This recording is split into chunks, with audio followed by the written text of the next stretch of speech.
The day my brother took my home didn't feel real. It felt staged. Like I had walked into someone else's life at the exact moment everything fell apart.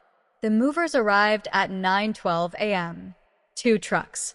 For men in matching uniforms. No warning. No conversation. Just the sound of heavy boots on the porch and the sharp knock that echoed through the hallway of the house we grew up in. I opened the door thinking it was a delivery. Instead, one of the men handed me a clipboard. "Ma'am, we're here for the scheduled removal." Removal of what? I asked. He looked confused. The property inside the residence.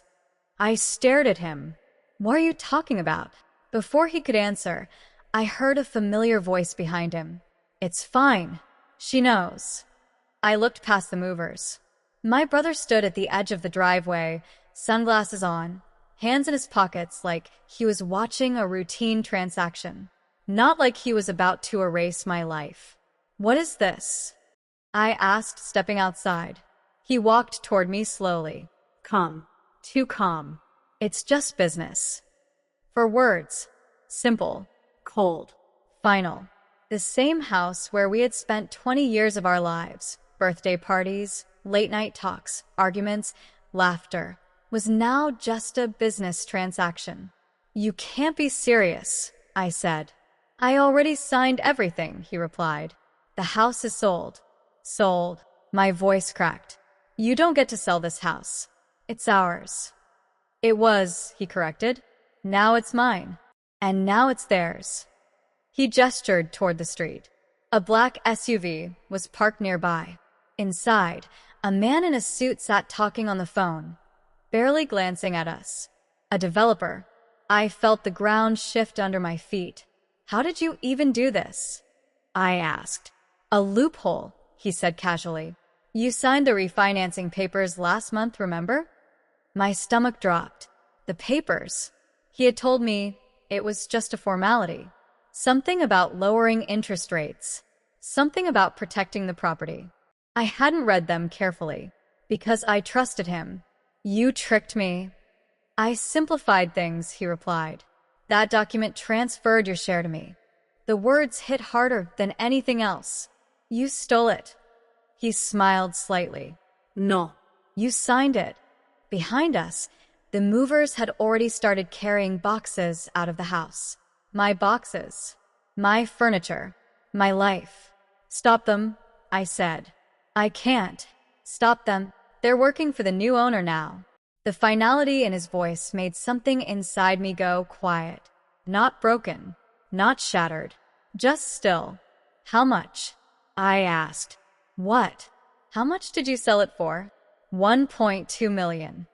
"And what do I get?" He reached into his pocket, pulled out his phone, and tapped the screen. A second later, my phone buzzed. A text message. "Good luck." I looked at it, then back at him. "That's it." "It's more than you deserve," he said. The sentence hung in the air. For a moment, I thought I might scream, or cry, or collapse right there on the driveway. But I didn't, because something else had already started forming in the back of my mind. Something he hadn't considered. Something he didn't know. An hour later, I stood on the sidewalk with a single suitcase.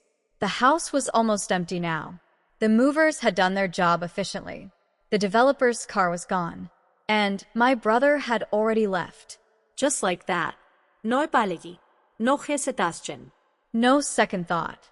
I looked at the front door of the house one last time. Then I reached into my pocket and pulled out a small set of keys. Old keys. Not for the front door. Not for any door anyone else knew about. These were for a room hidden behind a wall in the basement. A room my brother thought only he had access to, because he built it himself. Years ago. Back when he started making money, he couldn't explain. Back when he told me, "Don't ask questions you don't want answers to." I never asked, but I remembered. And more importantly, I kept a copy of the keys. That night, I didn't go to a hotel. I didn't call friends. I didn't tell anyone what happened. Instead, I went back. Not through the front door. Through the side entrance. The one the movers forgot to lock. The house was dark. Empty. echoing with the absence of everything that used to be there. I walked slowly toward the basement. Every step felt heavier than the last, but my hands were steady because this wasn't about emotions anymore. This was about truth. And the truth was buried behind a wall my brother believed no one else could open. I reached the bottom of the stairs, found the panel, pressed the hidden latch. The wall shifted slightly, just enough. I inserted the key, Turned it. and the door opened. Inside, a small office sat in complete silence. A desk, a laptop, locked cabinets, stacks of files, and a safe. I stepped inside, closed the door behind me, and for the first time since that morning, I smiled because my brother thought he had taken everything from me, but he forgot one thing. He left behind the only thing that could destroy him. The room smelled like something sealed for too long. Dust, paper, and quiet secrets. I stood in the doorway for a moment, letting my eyes adjust to the dim light coming from the small desk lamp in the corner. My brother had always been careful, organized, Precise. and that was exactly why I knew this room mattered. People don't hide things unless those things can ruin them. I stepped inside and closed the door behind me. The faint click echoed through the space. For a second, I just looked around. A desk with neatly stacked files. A laptop, closed but still plugged in. 2 locked cabinets. And a safe built into the wall. This wasn't just a hidden room.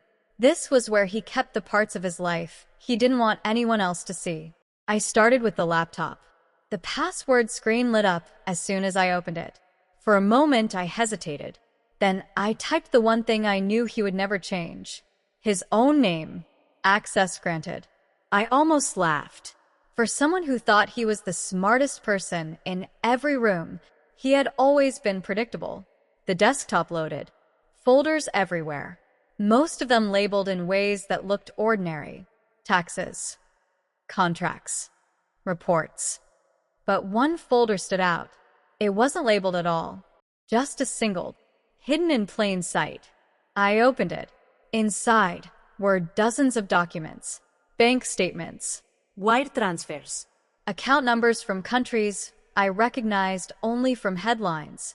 And then I saw it, a spreadsheet, Clean. detailed, organized down to the last number. Every transaction, every account, every movement of money. My brother hadn't just been making money. He had been moving it, hiding it, building something no one else was supposed to find. My fingers hovered over the trackpad, because in that moment, I understood something clearly. This wasn't just about what he did to me. This was bigger, much bigger. I copied everything, every file, every document, every detail, onto a small drive I found in the desk drawer. Then I opened the safe. The code worked on the second try. Inside were physical copies, contracts signed under different company names, property documents, and one envelope labeled simply, backup. I opened it. More evidence. The kind of evidence people spend years trying to hide. The kind of evidence that doesn't just ruin reputations. It ends careers. By the time I left the house, the sky outside had turned dark. The street was quiet. The same house that had been my home that morning now felt like a place I no longer belonged. And that was fine, because I wasn't leaving empty-handed anymore. The next day, I made 2 calls. The first was to a lawyer. The second was to a federal financial crimes office. I didn't tell them everything. Not at first. Just enough to get their attention. It worked. Within hours, I had a meeting scheduled. 3 days later, my brother called me. I stared at his name on my phone for a long moment before answering. "What do you want?" he asked. No greeting. No hesitation. "Just control. Or, at least, the illusion of it." "I thought you said everything was just business," I replied calmly. Silence. Then his voice sharpened. "What did you do?" I looked out the window. The city moved like nothing had changed. But everything had. "I took your advice," I said. I removed emotions from the situation. "You went back to the house." It wasn't a question. You left something behind, I replied. A pause. Longer this time. And then, for the first time in my life, I heard it. Fear. What do you have? He asked quietly. Enough. Another silence. Then he spoke again. Faster now. We can fix this. No, I said. You fixed it already, remember? It's just business.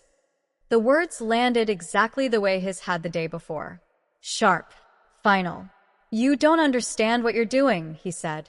I understand perfectly. You're going to destroy everything. I nodded slowly, even though he couldn't see me. No, I said.